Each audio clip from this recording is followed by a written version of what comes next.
Heyo, welcome into the CHGO White Sox pregame show presented by PointsBet. Use promo code CHGO when you sign up to get 2 risk-free bets up to $2,000. It is the preview of Game 4 Game 4 between the Royals and the White Sox. Who knows when it's a 5-game series in 4 days. It is Game 4 between the White Sox and Royals. It's Lucas Giolito versus Zach Greinke. I'm Sean Anderson. You can follow me on Twitter at Sean_W_Anderson. Alongside me, as always, is Herb Lawrence. Hello. You can follow him on Twitter at AcknerWall23. We're talking about Giolito versus Greinke. We're also going to talk a little Juan Soto news because apparently they want to trade him out of Washington. So we'll talk about that a little bit.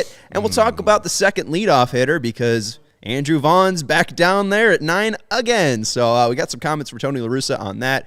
We got some fun with Juan Soto, and we'll give you the lineups, and we'll preview Greinke versus Giolito. But Herb, how you feeling after last night? How you coming down after all this Ozzie Guillen, Tim Anderson talk?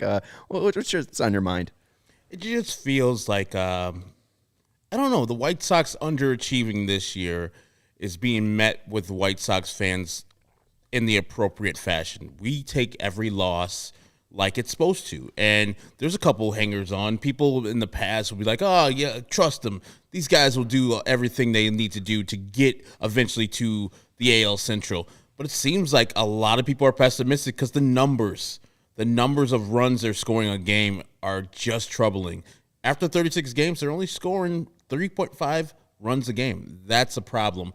I don't know if they can get to last year's level, which was almost by 5 runs a game. They have to score like 5.3 runs here on out to get to that number. I think it'll be fun, though, because I think if the White Sox offense starts clicking, it'll be a lot of fun to start betting their over because I just have a feeling it might happen at some time soon.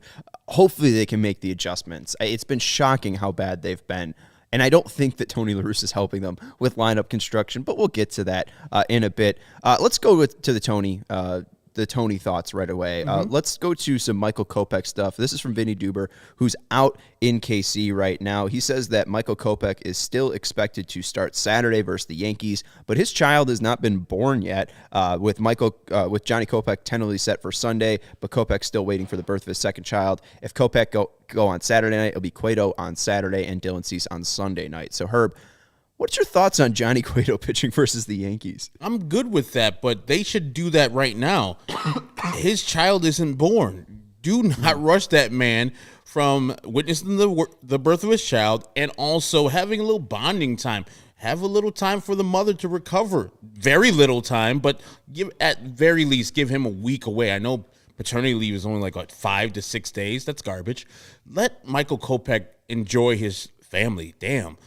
Yes, winning games is paramount for us fans, but also I care about these people as people. When A.J. Pollock happened to tweak a growing, he was also on paternity leave. So it worked out perfectly. He got to spend some time back in Arizona with the birth of his second child, and this is Michael Kopech's second child. It's probably a good idea to allow him to do his thing. And Cueto might get crushed, but I'm not doing that just so Michael Kopech can rush back from wherever he's at to pitch versus the Yankees. Well, and to be fair, I do think that the idea is that he was placed on paternity list on Tuesday, so maybe Tuesday, kid birthed on Wednesday, then Thursday, Friday to be off. So I think they were giving him a 4-day window here, in case that happens. And it does sound like they will be, accommodating if he's not able to go. So that is good to see. But it will be interesting to see Johnny Cueto pitch against the Yankees. And if it's Sunday night, that is a primetime matchup, Herb. You got Johnny Cueto against the Yankees in prime time, and they might put on a fireworks show against him. That will be a ton of fun to watch if that happens, because either Johnny Cueto will have that timing going and throwing him off left and right, or they'll just be hitting balls to the moon. Tony also talked about the lineup construction, and we already see this coming in, especially from our guy Matt from Portland. That's who we met at the game when it was raining. Cortez? Yeah, Matt and his cousin from the region. Yeah. But Matthew Cortese, he's our guy from Portland, so that's good to know. And he said he must have been asleep putting Andrew in ninth in the order again. Let's look at the lineup today. Let's go through it because Tim Anderson was obviously getting bashed by Ozzie Guillen last night. But I don't know if Ozzie to shut up. It was Tim getting bashed. I think he was more bashing Tony, giving Tim, a young player, in Ozzie's words, young guy, 27, 28, I think it's 28, a night off, which like we said last night, I don't mind Ozzy giving his opinion. I might not agree with it, but Tim shouldn't be answering to it, which eventually he deleted that tweet. Yeah, he deleted it pretty quickly, which was smart of him. But there is a stat. I think it was, Tim Anderson's played and started in 31 of the 34 games. For the White Sox, he missed 3 games because of the suspension, but he missed 1 game of a doubleheader, 1 game of a doubleheader, and I think another one he just had a day off. Like, for the most part, Tim Anderson has been playing in every single game out there. He's been participating. So I think it was just an odd thing that we're getting dragged into it. It really does feel like stuff is getting taken off, attention from the field and the bad offense, and it's going to other places, which could be a distraction. And maybe the lineup criticism is a part of this. Vinny tweeted out just 22 minutes ago, Tony La Russa asked today about fans and analysts criticizing his lineups, specifically the one from Game 2 of yesterday's doubleheader, which did not include either Jose Abreu or Tim Anderson, who are being rested. Tony had to say, what I've learned is you hope fans are interested enough to care, and if they don't understand or they complain, I would rather them have an opinion than what did they play a doubleheader yesterday, what was the lineup. Let them be passionate, let them ask questions. I'll give them my answers, and they can decide if they were the manager, what they would do. This is the best sport for first or second guessing. You can look at that lineup for the second game and say, wait a minute, where's Jose? Where's Tim? That's first guessing. You can't really tell me during an NFL game or NBA game or hockey game what line you would play. Baseball, it's all right on front, man. It's one of the beauties of the game. Baseball, it's right out there in front, man. At least he acknowledges that, people have the right, and more than right, like they should voice displeasure with the lineups that are weak. I mean, they had real people in there, but I know the need to get people rest. But like I said last night, if you think that this would be the same in September, then you should do the same thing in May. Like, they wouldn't do this. TA and Jose will not be like, if they're in this close race, they won't be off in September. You know how you can do your work early and get that over, and so in September they can have that actual rest? By winning some games in May and June. That's how it works. Instead of having that struggle in August and September and the end of October and the beginning of October. So, to each his own. Tony with this lineup, and is it 37 now? Does this lineup that's today, is it the different one? It looks similar to the other one, but Andrew Vaughn is playing designated hitter today, so the order is correct, I believe, but I think the difference is Andrew Vaughn was playing left the other day. Today, he's the designated hitter. Yeah, so that would throw it off. Position does matter as well, and position would make it another unique order. This would be because when he batted ninth, it would be DH. So Engel in right field, Garcia at second, and Sheets was in that lineup too. So that makes it more unique as well. Pollock wasn't in that lineup, so that's another unique lineup for the Chicago White Sox today, making it 37 in 37 games. So Tim Anderson, shortstop, Moncada, Luis Robert, Abreu, Grandal, Pollock. Good right there. Mm-hmm. Then we go to and that's your top 6, and your 6th best hitter is batting ninth. So that's a good thing to see, right? I don't know about your 6th best hitter, but the guy should be in that top 6 top mix. 6 hitter. Yes, should be up there where AJ Pollock's at. Never again should he be behind what Larry Garcia is batting 7th. I know he explains the second leadoff guy thing. It still doesn't make sense to me. It's disappointing, but those guys have to overcome the lineup. If Andrew Vaughn feels that some certain type of way, go out and hit a couple home runs tonight. Right, and he had great success against Greinke in their first game back in April. He had a double off the wall, and Steve and I were watching it and replaying it. I remembered it just visually. Steven asked me, he was like, oh, yeah, he had a double in that game. I was like, oh, yeah, he picked a curveball below the zone and hit it off the wall on a fly. Yeah, he golfed it. Incredible recollection. Herb remembers it, too. It was so gorgeous, and it's just frustrating. Like, he saw Greinke well. I just would like to see him get that opportunity again. And I know that people think of, Vaughn's been struggling since he came back up from Charlotte. Maybe, but I think the more and more at-bats he sees, the more and more he'll be quicker to get out of that funk. So I would just like to see him get more chances. I did see this in the chat as well. Chris Paddock had season-ending Tommy John surgery. So we talked about this last night, Herb. The White Sox should have taken advantage of the start they got from Davis Martin yesterday. And now this division just got weaker. They just went out and spent something to get him. I know it was like Emilio Pagan, but it was something. No, they sent over Taylor Rogers, the closer. Oh, really? Lefty closer. So they. Oh, and then they got Pagan back. My bad. That's and they believe in the guy that we had saw earlier with was that Duran. Oh, the guy with that filthy 100-mile-per-hour cutter. Yeah, so they believe in him, and they believe in Emilio Pagan, which is you shouldn't. But yeah, the Sheriff had his good rookie year, and he's been underwhelming since. And I hope he has a healthy Tommy John surgery, and gets back to the Minnesota Twins next year when they're celebrating a 4th place finish in the AL Central in 2021 or 2022. Sorry. And this is the other thing that we're going to talk about today. Juan Soto, I see some people already saying that. Steve saying we need Soto. Matthew saying I agree, but it would give up a lot for him. Bleacher Report saying, and this was them just picking off stuff from Buster Olney, but Buster Olney said a rival exec thinks that the Nationals will be compelled and intrigued to trade Juan Soto this season. You're shaking your head. You're not buying it? No, it makes no sense. And he's signed for like another year. Nah, well, he's worth $17.5 million this year, and then he's got an arbitration year next year and the year after. No, absolutely not. Absolutely not. So he becomes not. a free agent at the age of 26. Absolutely not. You keep Juan Soto as long as Juan Soto's on your squad. That's a guy you build around, not trade off of. You're not going to get value for him. He's 4 years away from free agency? Mm-hmm. No, absolutely not. There's nothing you can offer the Washington Nationals. At least there shouldn't be anything you could offer the Washington Nationals that they give you Juan Soto back. He's a talent like that. Stop it. Right, and I mean, if the White Sox wanted to be in on that deal, it probably would start with Luis Robert, which is like, hey, I'm good, folks. Me too. I'm already hung up. The only one that I thought of and put together in my head, like if you're thinking of trading him, there has to be some price. I thought Giolito, Aloy, Sheets, Montgomery, and then you could add on, but that's at least the 4 that I would start with.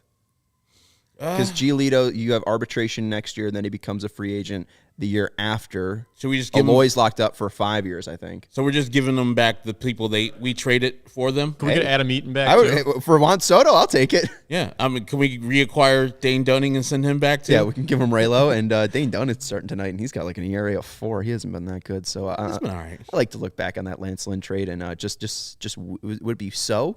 I think celebrating would be the so. Reap and sow. I guess I'm reaping. And let's go to Juan Soto, too, because I saw this. Steven and I were going through hitters since 2017, because A.J. Pollock's on this list. Hitters since 2017 to have an OPS above 800. So this is since 2017. This is Mike Trout and Juan Soto's number since 2017. Juan Soto started in 2018. Mike Trout obviously has had some injuries, but the games played kind of line up. 511 for Trout, 502 for Soto. Soto's doing this as a 19-year-old up to a 23-year-old. This guy should cost the moon to acquire. Yes. An OPS of 159. He has almost the same amount of home runs. Trout's well above him. But I mean, like, this is a guy that walks almost the same rate as Mike Trout. Like, and he's 23 years old. He's got this recollection too. There's an off-season video of him talking to a reporter about, like, how he faces opponents and his recollection of pitch selection. And it's just like, this guy's going to be a machine when he's 30 years old, when he's Mike Trout's age.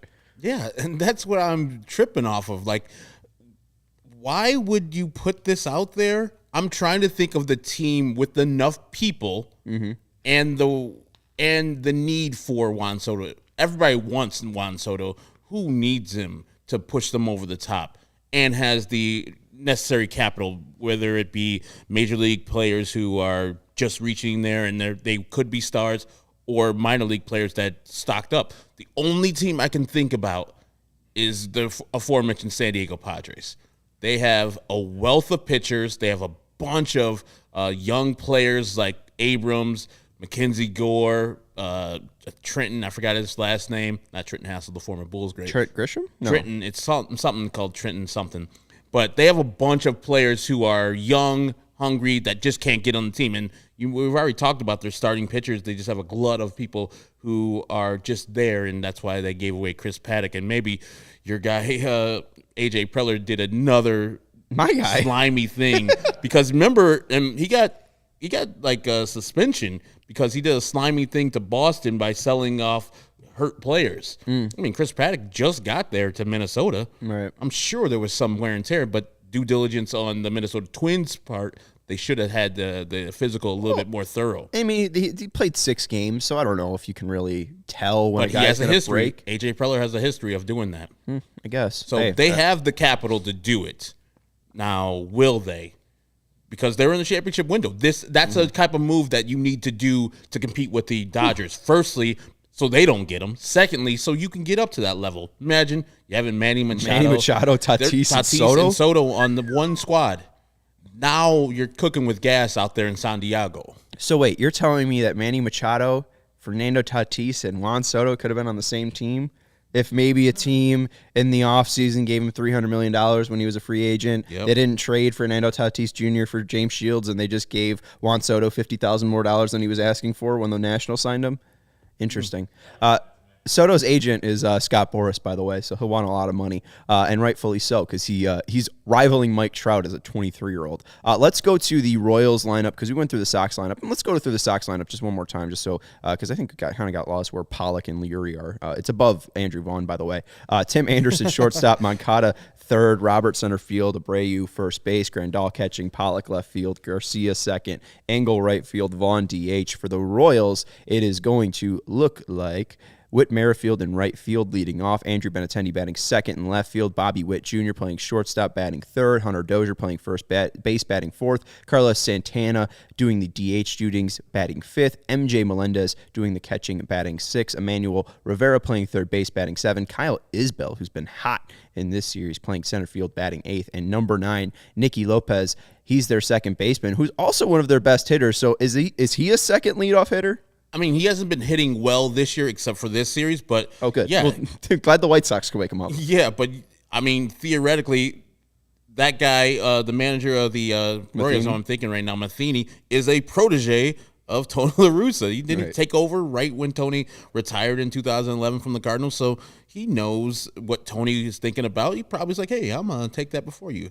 Put my man Nicky Lopez from Naperville Central down there as a second leadoff hitter. He is, and we'll see what Giolito can do up against that lineup. I haven't really been impressed by anybody. Benintendi's been, I guess, better, but I don't know if I'm impressed by him. Whit Merrifield's been annoying. Nicky Lopez has been annoying. Kyle Isbell's been annoying, but I'm not worried about any of these guys, especially with Sal Perez out. Only one that took you deep was that backup catcher. Yeah, Melendez. And that was Tanner Banks, and that was that looked like a pop-up. It looked surprising that he got that out. Maybe he has just surprising power. That, to me, off the bat, I was like, that's a pop-up. And then just kept on drifting back and gone. He led 400 feet. AAA last year in home runs. I think he had over 40 bombs. Yeah. So there's no one on that lineup besides the great Melendez that I'm thinking that is a tough customer. They'll have tough at-bats, but what's on the other side of his goodness? I'm not scared of him anymore. Nicky Lopez is good, not great. Yeah, and let's go into the pitching matchup here because this not good lineup versus a great pitcher might turn into some great things here. Lucas Giolito, we saw this with Cease. He wasn't really massively effective. He was getting hit on that first pitch fastball. I wonder if Giolito goes to that changeup early in counts. But Giolito on the year, 26 2/3 innings pitched, an ERA of 2.70, 21 hits allowed, 37 Ks to 9 walks, and an ERA plus of 1.39. Greinke's the opposing pitcher, 38 1/3 innings pitched, a 3.52 ERA, 42 hits allowed, 14 Ks to 3 walks, a 1.10 ERA plus, and Giolito, we mentioned it, Herb. I don't know what you're expecting from him tonight, but I think it should be a big night for him, especially with him being the ace and what we've seen from Davis Martin, what we've seen from Johnny Cueto, what we've seen from Dylan Cease striking out 9. I think he should be able to dominate tonight. Yeah, I agree with you there. I think Dylan Cease set the tone. Johnny Cueto first, great Monday night game. And then you have the rookie making his debut striking out 7 Royals. So I think Lucas got to look at that. It's like, ooh, let's go. Let's eat. Got my fork, got my knife, ready to eat versus these Kansas City Royals. Anything less than 8 strikeouts would be a disappointment to me. Lucas is still the staff ace, even though I think that Dylan Cease eventually will pass him up. But that time is not right now. Lucas is still the guy coming off of a COVID scare, or not scare, but he was on the COVID list for a little bit. I think he'll come back strong. I don't think he had COVID because he'll probably still be out. That was like on Friday. Yeah, he was put on the list. Vaccinated, I'm pretty sure, too. Yeah, and so he's going to come out strong and shut down the team. I think he's a leader like that, too. He sees the fire around the White Sox. He sees the 18-18 underperformance. I'm sure he's pissed. Right. I'm sure he's like, no, we're not this, guys. We are 100% not this. Let's get our stuff together tonight versus the Royals. I mean, if not versus the Royals, then win. Well, and funny enough, too, like he struggled last year against the Royals. He was not good against the Royals. 4 starts last year, a 5.57 ERA, 21 innings pitched, 18 strikeouts. So this will be interesting to see, do the Royals just know how to hit him or know how to attack him? Because his ERA has gone up and up every single year he has faced the Royals. In 2017, 13 1/3 innings pitched, a 1.35 ERA. In 2018, 25 innings pitched, a 2.88 ERA. In 2019, 37 innings pitched, a 3.16 ERA. Now, still a 3.16 ERA over 37 innings. Still pretty good, friends. 2020, 1 start, 3 earned runs allowed in 6 innings, and then last year, 21 innings, 13 earned runs allowed. So he hasn't been great against the Royals. So maybe this is something where he's trying to check this off. Like, this is a team that, seeing this weak lineup, seeing what Davis Martin, Johnny Cueto can do, I should be able to turn around all the stuff because he can locate with the best of them. His fastball is above average. His changeup is one of the best in the league, and that slider I think he trusts now as a third pitch. That is enough, especially against this lineup, as long as you're locating and not walking these guys, to get these guys out. And we heard in our postgame the last time he pitched, developing the curveball too, right? Mm-hmm. So he might be throwing some of those tonight. And without Salvi Perez in the lineup, and that Salvi Perez that showed up last year, maybe some of the problems with Lucas's high inflated ERA versus the Royals, that guy hadn't showed up this year at all, and now he's hurt. So I'm sure he's breathing a sigh of relief that the Royals are not the Royals of last year. They can't hit. I don't give a goddamn. They can't hit. I would be very shocked if Lucas gives up more than 4 runs tonight. Yeah, very shocked. And Jack saying Gio had a no-hitter until 7 innings in 2019 against the Royals. So maybe we'll even see that. And hey, what's up, Eli? Shocker, he's here. The thing that I am worried about is Zach Greinke is not a good pitcher at this point of his career. He knows how to pitch, but he's not a pitcher that should be dominating you. Well, and the last time he pitched, 3 earned runs, 6 innings, 3 earned runs. Yeah, we got it here. Let's just go to the graphics, Steven. 6 innings pitched, 5 hits allowed, 3 earned runs, no walks allowed, 4 Ks, and 1 home run given up to Jake Berger on 82 pitches. Yeah, and so while that is a performance by the White Sox that they'll take, because 3 earned runs is a lot of runs for them. They only scored 3.5. Especially in April, because they weren't scoring any runs in April. You should score much more runs against Zach Greinke tonight, especially with your top lineup out there. And we got our second leadoff guy turning the lineup over. And our guy, Stupid Donkey. Stupid Donkey. $2 super chat. Boom, boom, boom. Hi, buddy. It's good to see you. Rumor has it. Yeah, rumor. I got you. Don't worry. You have your reading glasses on. Rumor has it. Tips here. Tips here help the Sox get hits, is what he said. All right, Stupid Donkey. Yeah. So, we'll have to, keep count of that. How many super chats we get? We need it. Yeah. How many super chats and how many hits the Sox get tonight? Just the tips. Just the tips. That's 2 runs right there, Super Donkey, on you. Any extra runs, it's because Stupid Donkey hooked us up. Amen. All right, so we'll keep track of that. And he says, I'm still working on this damn spring cleanup program on the show 2022. I have no idea what that is. The show is a baseball game. Well, I know that, but I'm still playing MLB The Show 20. I'm in year 17 of my Road to the Show pitcher. Pitcher, wow. Yeah, I'm really good. You're still in the COVID season. What's that? You're still in the COVID season. I'm still in the COVID season. Yeah, Javi Baez on the cover, and they still have a full 162 in that one for the 2020 season. It's like the pandemic never happened, and I'm just playing baseball in that environment. But yeah, it's Kirk saying I'll take the under. Under is at 8 right now. I got the White Sox at 7.5. And if you do want to support CHGO, the best way to do so is to download the PointsBet app and use code CHGO when you sign up. If you do that right now, you get 2 risk-free bets up to $2,000. That's not it. If you make a $50 or more first-time deposit, you'll receive a free CHGO membership, which unlocks all of our web content, and you'll even get a free shirt of your choice from the CHGO locker. That's $2,000 in free bets, a free CHGO membership, and a free t-shirt from the CHGO locker, all for making more than a $50 first-time deposit at PointsBet. Online sign-up is available in Illinois. You could download the PointsBet app right now and register your account from start to finish, all from your phone. You'll be signing up with the fastest sportsbook easier than ever, so you could start living your bet life in seconds. What are you waiting for? Once the game starts, don't just bet. Live your bet life. PointsBet. Gambling problem? Call 1-800-522-4700. There you go. And again, that is the best way to support CHGO. If you download the PointsBet app, use code CHGO, and deposit more than $50, you'll get a free CHGO membership. You'll be able to read our good friend Vinny Duber if you want some White Sox recaps. There, he covers the games. He's out there in Kansas City right now talking to Tony La Russa. You'll get a free shirt. We got dope merch on our locker, and you'll get access into our CHGO Discord. It's the CHGO Lounge, where you get to talk to members like us on the show, and it's a lot of fun. So we got to get going, Herb. We're getting close to start time here, so we're going to go to our click to picks. Who you got tonight? I'm going to go with Jose Abreu. He got a day off.